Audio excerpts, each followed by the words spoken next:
قومی اسمبلی کو جعلی کہنے پر اسپیکر ایاز صادق برہم کہا کہ انہوں نے پہلے بھی کہا تھا کہ یہ جعلی اسمبلی ہے۔ اسپیکر قومی اسمبلیاں ایسے نہیں ہو سکتی کہ ان کے دور میں اسمبلی جعلی نہ ہو اور دوسروں کے دور میں جعلی ہو۔ اسپیکر جعلی پارلیمنٹ کہہ کر تنخواہیں بھی لے لیتے ہیں۔ اسپیکر قومی اسمبلی کی جانب سے کہا گیا کہ تنخواہ نہیں لینا چاہتا تھا، وہ لکھ کر دے، سے پر بات کریں گے وقاص احمد سے۔ جی وقاص احمد، اپڈیٹ کیجیے گا۔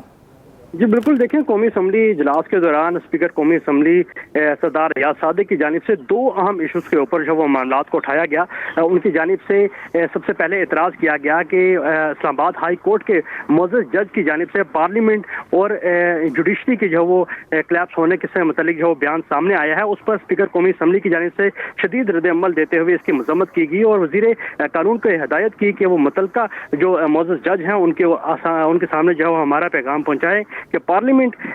سے متعلق کسی بھی قسم کی جو بیان ہے وہ جو برداشت نہیں کیا جائے گا۔ اس کے ساتھ ساتھ اسپیکر قومی اسمبلی کی جانب سے یہ بھی کہا گیا کہ 2014 میں بھی اسی طرح کا ڈرامہ سامنے آیا تھا اور جعلی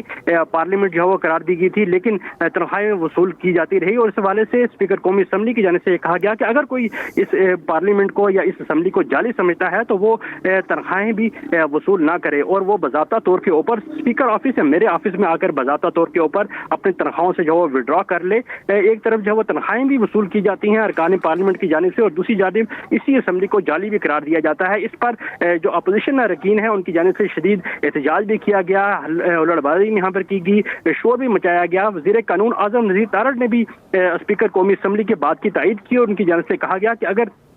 جو بھی رکن سمجھتا ہے کہ یہ پارلیمنٹ جعلی ہے تو وہ اسپیکر آفس کو لکھ کے دے دے اور اس جعلی اسمبلی سے، اس جعلی پارلیمنٹ سے وہ تنخواہیں وصول نہ کرے۔ جی ٹھیک ہے، بہت شکریہ وقاص احمد۔